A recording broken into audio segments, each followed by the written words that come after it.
Hello, Usha Venkatraman from Mumbai, India. I'm happy to be part of the National Storytelling Network's Earth Up Conference 2022. Here we are with yet another story.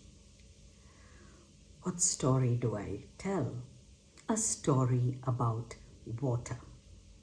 Water is vital to human survival. Human beings store, transport, purify, use, and control water in many ways. It is a destructive force during floods or tsunamis, and its absence causes droughts and plagues. The story I'm about to share with you today is to understand why a life-giving force like water suddenly turns against us.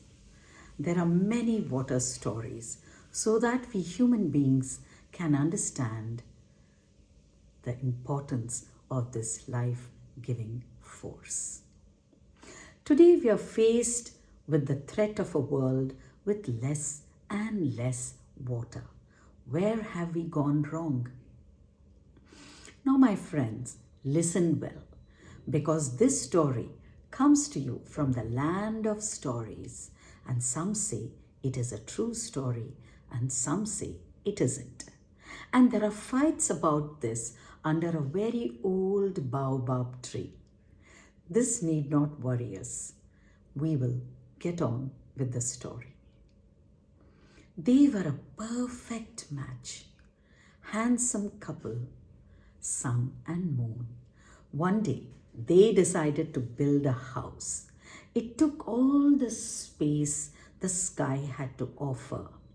And when it was ready, sun and moon filled it with the most delightful things.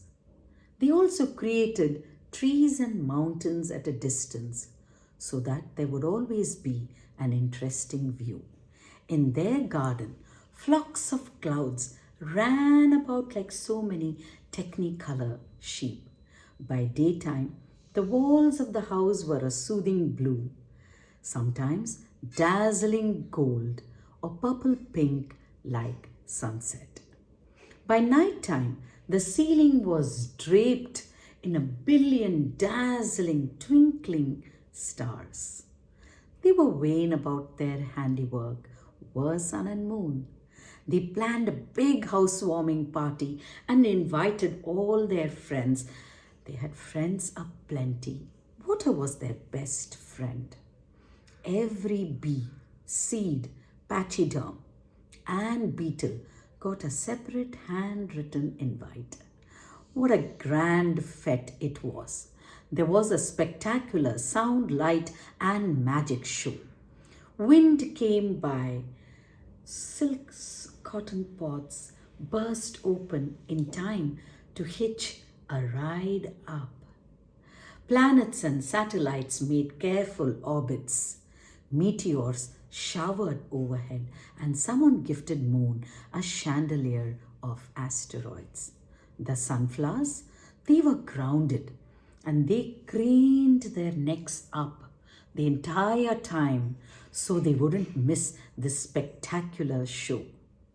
It was the best party in the universe. When they put away the last star and settled the last cloud down to sleep, sun and moon stood in their garden. They ought to have been happy, but they were not. They felt snubbed by water's no-show, their best friend.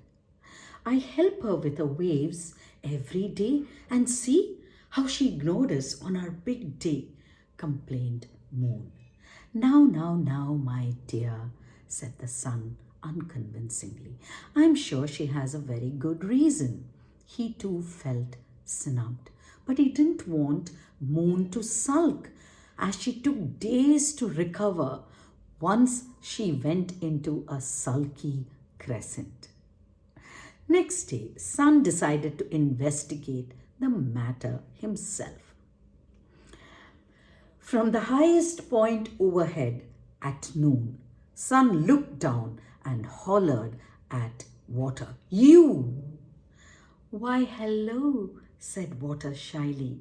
"I hear you had the best party in the universe." "Ha! How would you know? You don't care. You didn't come. Moon and I noticed when good friends like you ignore us. Don't you like to see us happy?" "Of course I do. I couldn't come because I have responsibilities." "Responsibility?" The sun blew a gasket, and there were sun flares all around. And he cruelly laughed. "A mere puddle, that's what you are, an overgrown puddle. Dares to talk to me about responsibility? I can evaporate you just like this in a matter of seconds, and there would be nothing left but salt and sand."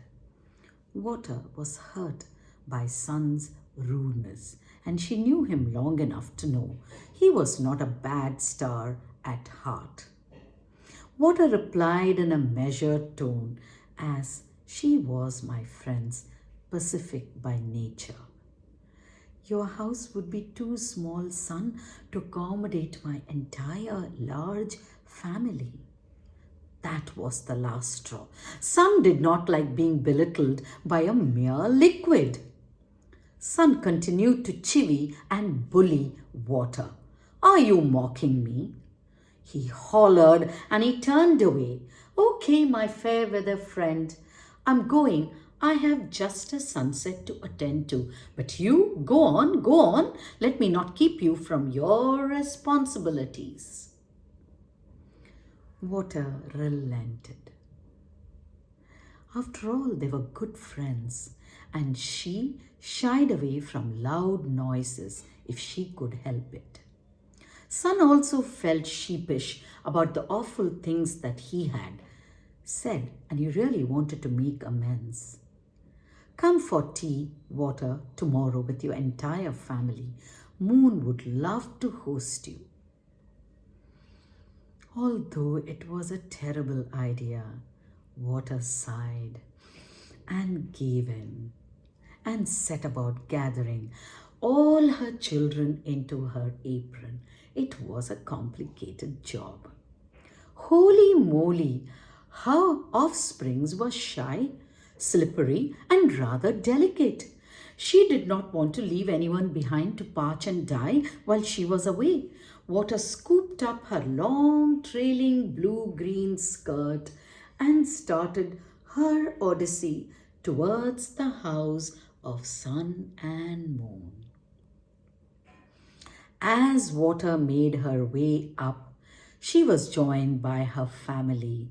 Oceans, seas, rivers, lakes, puddles, streams, brooks, every seaweed and shrimp, lotus and porpoise, turtle and plankton, fish, seal, crab, sea snakes and mangroves all joined the watery parade.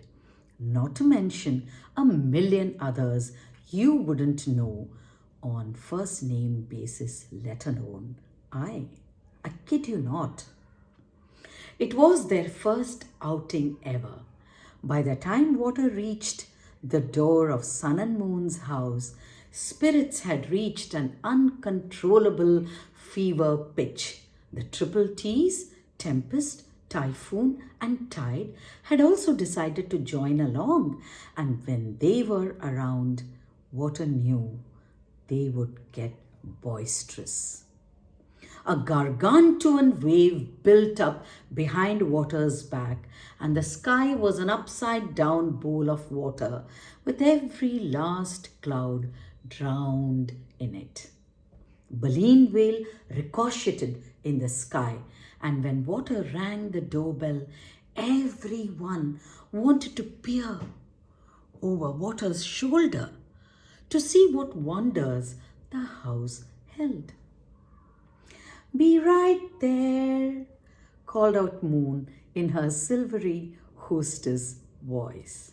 And Sun from behind the door bellowed imperiously and pompously. Every creature in existence must see the glories of the house of Sun and Moon at least once in their lifetime. Water tried one last time. She pleaded with sun and moon to reconsider their decision. But they would have none of it.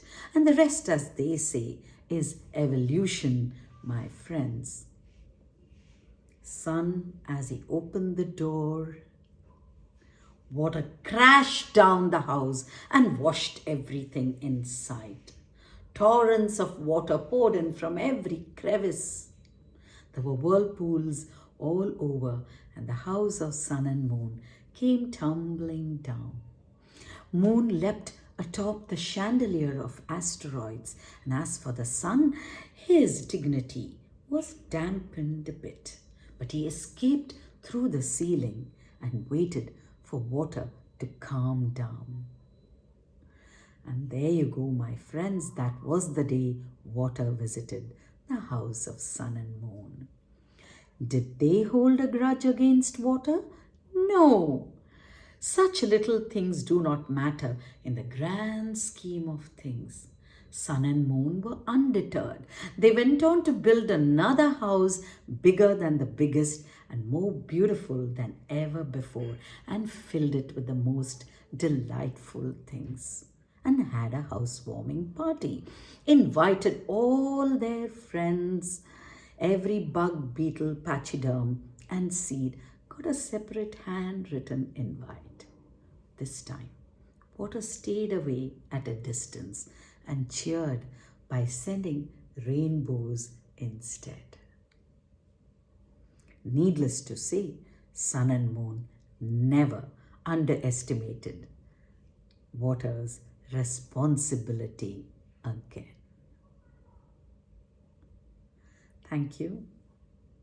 Namaste.